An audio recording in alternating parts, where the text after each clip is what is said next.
Hi, George here, and today I'll be showing you how to colorize a photo here inside of Photoshop Elements. We'll be looking at two ways. One, the standard tool up here under Enhance and Colorize Photo right here, which I don't like that much, and then also a manual way of doing it. And that I do like because you have much more control. You can actually do a good job with that tool. Now, there are some online tools that are great, some AI tools that do some phenomenal colorization, but in this video, I'll be sticking with just what's inside of Photoshop Elements. I'll cover some of those online options in other videos later. Okay, we'll start with this photo right here. Now I got this photo on Pexels. Let me bring that page up so you can see where to download this image. And here we go. Again, this site is Pexels. I'll put this link in the description so you can go right to this page right here without having to do any searching or anything. This is very similar to Pixabay. I prefer Pixabay because the search results come in as pages, easy to go through different pages, whereas Pexels is one big long scroll, which I don't like as much. But aside from that, same basic idea. Free download over here, and I use the large size right there, but for this particular project, any size is fine. Hit download, and then download this onto your computer someplace where you can easily find that. Okay, let's go back to the project. Here we are. So once you've downloaded that, go ahead and then open that up in Photoshop Elements. And the first thing we'll take a look at what used to be a guided edit, and that's Colorize Photo. So if you're on an earlier version of Photoshop Elements, you may find that in the guided edit section over here, but in later versions, it's up in the Enhance menu down here and Colorize Photo. Now I'm working in version 2024 here of Photoshop Elements, so some of the icons and some of the tools here are a little different in coloration than previous versions, but this works exactly the same in all the different versions. So we'll go ahead, we'll bring this up. As you can see, it comes up just like a guided edit because this is what that used to be. They just moved over where it's more convenient for people working in advanced mode. I'm just going to go through and make a preview here. And what it does is it gives you four options on the right-hand side over here. Here's kind of a natural looking color. This one's a little bit warmer, then more of a blue tone, and more of a cyan tone. Simply choose the one that you like best.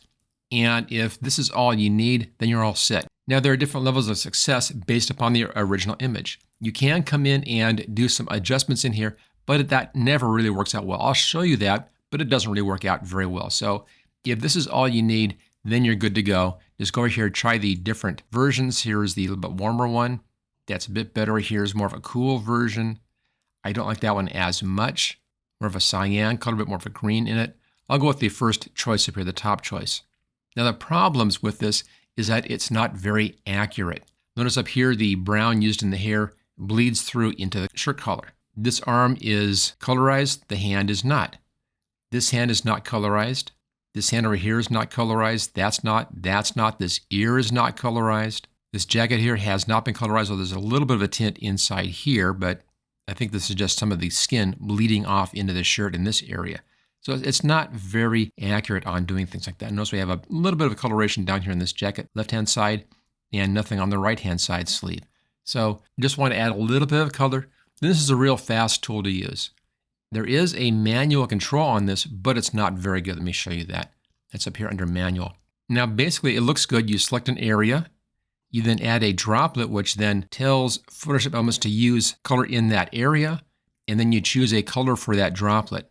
These are the colors that were chosen for this image. I think they've only used just a couple of those in here, these two first options in here. And you can also choose colors over here from a long list of colors and choose colors from your image as well with the eyedropper tool. So it looks like it's okay. The real problem here is the selection tools right up here. They're not accurate by any means. We'll click on the first one here. This is your selection brush tool. Simply brush into an area. Notice my brush size right here is 20, and on this image, that's about that big. Brush in, and then it tries to find the edges, and this is where the problems happen. You find a little bit of an edge in here. I need to get rid of that. Let's switch over here to the subtract option on that, and then I'll subtract that. This hand worked out okay. We then take the droplet tool, apply a droplet inside of that selection. Notice as soon as I did that, it gave me different colors over here. I no longer have the colors that were used in the original image in the first time, so I can't use the same colors. What we can do, though, is to grab the eyedropper and just grab a color from the image, and we'll use that. There we go. And that's not too bad. That's pretty close. It's a little bit bright. I think a bit too saturated. And you see that the color doesn't really match the color that we chose, which was this dark brown. It's real light in value. So it's trying to make adjustments, and it's just not doing a good job about doing that. And that's our real problem. Let me show you something else over here. Let's say I wanted to get this hand over here. Exact same thing. Let's grab that selection tool again, and I'll come in and I'll try to get that hand. That's not too bad. Say I wanted to add in the other hand down here at the same time. We're on the add setting, so I'll add in this hand down here. Notice I can't really grab that hand properly. It grabs a lot of other stuff. Let's try subtracting some of that. And it's missing it over here. So it's not giving me a good selection. And that's the real major problem here with this. If you want to, you can undo these things. Control-Z backs you out of the last steps, so I can kind of reverse out of that. Let's see if we can get this shirt collar to match this area here. Again, we're on the Add section here. Let's try to grab the shirt. I'm going right up against that edge, and let's get that collar up in here. Now, the collar already has some colorization on it, so if I try to add a new color, it's going to add that to that existing colorization, which is not what we need to have happen. But just for the sake of this demonstration, there we go. Let's go back here to subtract. Let's get rid of what we don't need, if that's even possible in here. Right there. And then down along this hand over here, the shirt kind of comes down that way. And it's a bit in here. And a little bit up in here. And the hand. Okay, that's pretty good. There's a little bit of the color up here that's not quite selected. A little bit of his arm right in here. That's closer. But it's not real tight in the corners. It's a bit missing up along the edge up here. Let's go ahead and we'll add a color to this. I'll grab my droplet tool, click in here, and then it gives me a selection of colors that it thinks are the right colors for this part of the picture. Again, different colors. It has made a decision and given me different options. When I choose one of these, let's say we'll go for this kind of a very dark slate blue. Click on that, and that's not the same color we got over here, but it's not bad. But notice it did not recolor that collar, so the color is still a problem. We still have his hair coloring here on the collar. I can't get rid of that. There's no way to undo that first color option.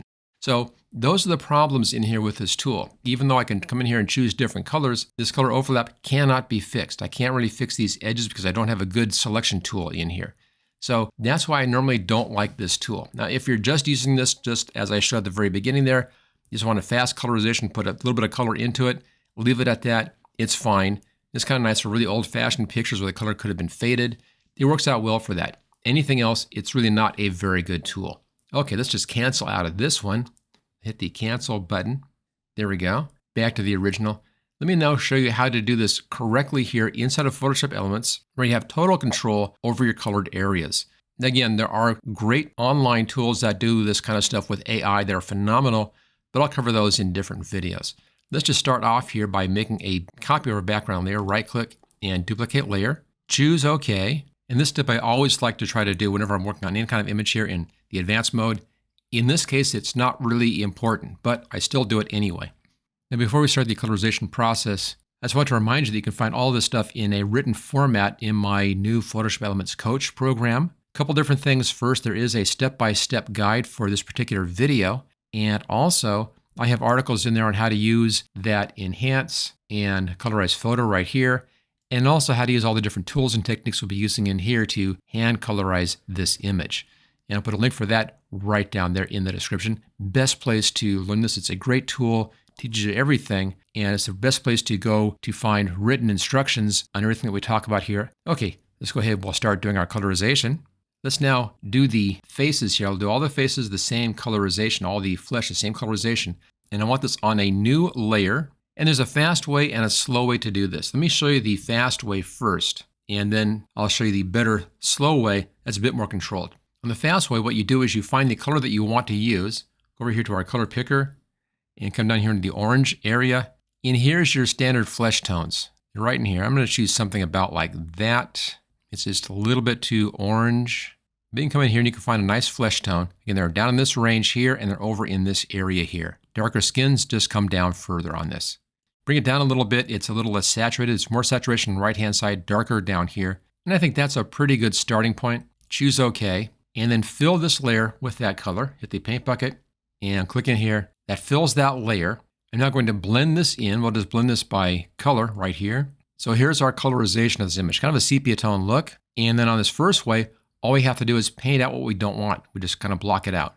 So hit the layer mask button right here. Here's our layer mask. And if you paint in black on a layer mask, it then hides that. Over here, grab the paintbrush. I have mine with a hard edge, which is correct for this. Let's make our brush larger. You can see it better. Real big brush. And if I brush onto the layer mask, notice how it hides that color. So I would use this to hide anything that I don't want, anything that's not flesh. And I'll come in and just kind of rough this in first. Not being real careful, just staying away from wherever the flesh is. Watch out for the hand in there. And paint out everything that we don't want. Again, just getting close, but not quite up to the flesh. And I'll do some of the hair alone as well. So this technique uses a lot of brushing. So if you're really good at brushing, if you like brushing, if you have a good steady hand, this is a nice way to do it. The second way is to use selections, and we'll do that one next. And just come around here, paint some of this out, and get his hat right there. Okay, that's basically the area. And right in here. We can now zoom in on this. I'll be using the wheel on my mouse to scroll in like that. If you have a wheel on your mouse and you want to have that little tool to scroll in and out, go up here to the Edit menu, come down to Preferences and General. And that's right here, Zoom with Scroll Wheel. If you don't have a scroll wheel, then just use the magnifying glass over here and zoom in. And I'll use the left square bracket key, make my brush size smaller, and then it's just a matter of coming in and carefully brushing out what you don't want. You may have to go for a real small brush for fine details. I'm going to leave it relatively large in here, just so this goes faster. I would take more time on this and do more brush size adjustments to get this exactly right. But you see the idea here, the way this is being done. And we'll finish this all off. Get around this ear. I'll leave the hair on there. Actually, hair and flesh tone work out pretty well together. And right around here, get this bit of the jacket. Let's just do just this one boy here on the right-hand side. And right around here. It takes a little bit of a steady hand on this, but it's not that hard to do. Hold the space bar down. You can then drag your image around. Let's just get this shirt right up here. And leave that hand up there. Kind of hard to see that it is a hand, but that's a hand. And right around in here. There we go. And we'll get the hat. And bring that over here. Now I want to fix some of the edges up in here. And we'll get this part of the hair back again. I'm just going to change the color here to white. White shows that layer. It shows our coloration in there. So I can come in here and paint in with the white paint. And get that hair showing again. Bring the brush down a bit. And just come in here. Now you can paint in here with varying shades of gray. So if you want to have something that's a little bit transparent, like I have right here, just bring your opacity down. And I can then come in and just do a few strokes like that. And where it's gray, it has some transparency to it. And that allows me to do these areas where these are kind of overlapping, where colors are overlapping. Bring the transparency all the way to the top again. Let's just get this edge here. Okay, so there is that first boy. We've colorized his hair and his hands. Looks much better than what happened over there in the automated version of this. Again, I really don't like that colorized photo that much. Missed a little spot right up here. I can zoom in and catch that very quickly. Go back to black again. Bring the brush size up, and that's the right square bracket key. We'll just do it down there. All right, so that's the basic idea in here, is you do the whole layer in your color, you blend it with the black and white, and then you use a layer mask to paint out what you don't want to keep. So that's the one approach. The other approach, I'll do it on this boy's hat right up in here. Make a new layer. There we go. And this time, we'll make a selection on this. Grab any of your selection tools. I like using the polygonal lasso tool for this because it's very precise. This really is all about precision. With this tool, you place dots, and then Photoshop Elements connects those dots and gives you your line. So the further apart your dots are, the straighter your line, the closer together that you can do a curve. The one thing with this tool is don't click too fast or it's going to collapse your selection. I'll do it right here, double click. It just collapses that selection. If that happens, just come down here to the options, make sure it's set to add, and then begin inside of that selection, and then keep on going, and then finish off back inside the selection again. We'll go ahead and we'll do it that way. So this tool takes a little bit of patience. Don't try to rush this. Again, the reason I like this is because I can find my exact spot and then click, and there it is. If I'm using the other tool, that's the freehand standard lasso tool, it's more difficult to get a very precise alignment on that with your edge. Part of that problem is the way mice work. Mice have an X and Y and left and right, up and down to them. So if you're trying to draw a diagonal line with a mouse, it's a good chance you're going to be getting kind of a zigzag thing in there just as the mouse goes back and forth between the X and the Y axes. So it can cause some problems. Now, a little bit of overlap on the other color helps, but not much. It's very, very fine. You probably wouldn't really see anything. Now, if you saw that happening sometimes, I'm just moving the mouse on my mouse pad and picking it up and putting it someplace else so I don't go off my mouse pad. Okay, take it up and around. And then we can clean this up using the other technique. Back to the beginning like that, double click. There's the hat. Let's take this bit out. So switch over here to subtract. And let's subtract this out from this selection. It's right along this edge. There we go. And along the edge of that hair in there. And right back here. That takes that out. Now that we have our selection, we can use this to create a layer mask over here on this new layer. Hit the layer mask button. It gives us a layer mask just for that shape. So we made our layer mask with a tightly controlled selection. Now we just fill this with the color we want for that hat. Double click on the left-hand side over here. That selects the image part of the layer. Go over here to our color picker. Let's choose a new color in here. I'll choose kind of a blue. We'll just go for a subtle dark blue like that. Choose OK. And then we'll fill this whole layer with that. Choose the paint bucket. Click anywhere. It fills that layer, but only fills that where it's being shown by the layer mask. And we then just change our blend mode again down to color. We've now colored that in. Now at this point, the hat is a bit too bright. Say I wanted to have it a bit darker. We can do that. And this is where you get a lot of control here. All we have to do is add an adjustment layer onto this layer. Go up here to layer, come down to new adjustment layer. We can use levels to make it lighter or darker. Where it says use previous layer, check that, choose OK.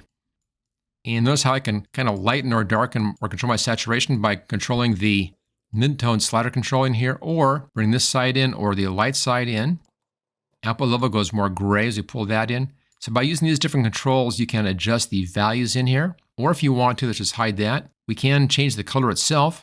Same idea, layer, adjustment layer. You want the hue saturation. Again, check that checkbox, choose OK. And in here, I can actually change the color to any other color I want. Let's say I want something kind of like that. A little less saturation on that. Maybe darken it down just a little bit. There we go. Close that down. So you can use these adjustment layers in here to get the exact color that you want for that part of the image. I'll just scroll back out again. So we've colorized the hat and the flesh, and it looks perfect, like it's an actual color photograph. And it didn't have any of those problems that we saw over with the other tool over here.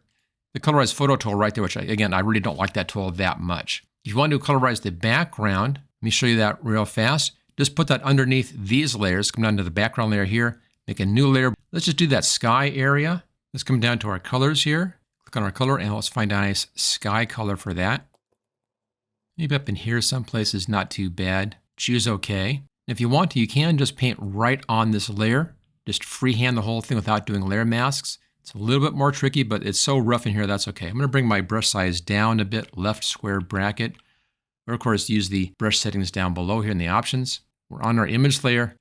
And let's paint in here and then come right down along the edge of that background there. Now I'll come in and do the hills there as well in just a bit. So I'm just doing a little overlap into this area, just where the sky is. And then come across and then just fill that in. Looks kind of strange right now. We'll fix that in just a second. And for that, go up here, change the blend mode down to color right there.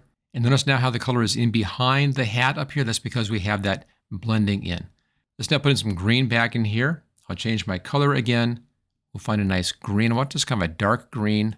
That's okay. Then I'll change my brush to a soft edge brush. Like that, and then use the right square bracket to increase the brush size. It's pretty good. And then we'll come in and we'll just kind of overlap that a little bit up there for the background. I'm not being real careful on that. The soft edge. I probably want to come and be a bit more careful if I was doing this as an actual finished piece, not just this demo, to give a bit more time. But if you're doing anything in here, the more time you spend on it, the better the results are going to be. That just kind of goes with everything. But for now, this is all we need. And then go right over that because, of course, the hand and the hat are on layers in front of this background layer.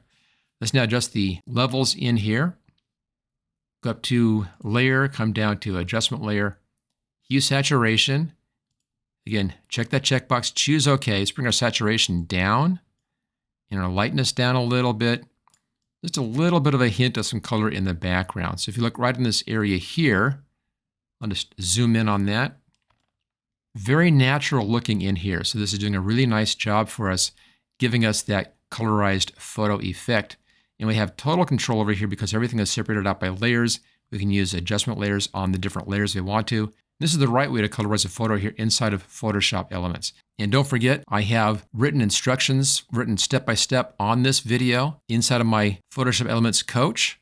I also have articles in there on how to use the different tools, including how to use the Enhance and Colorize Photo. If you really want to use that one, I have an article about how to use that. And of course, I have articles on brushes and layer mask, all the stuff that we did in here. You'll find all of that in the Photoshop Elements coach. I'll put a link for that down there in the description. If you like this video, make sure you hit that like button. Don't forget to subscribe if you haven't subscribed already. I do new videos all the time. And I'll see you next time.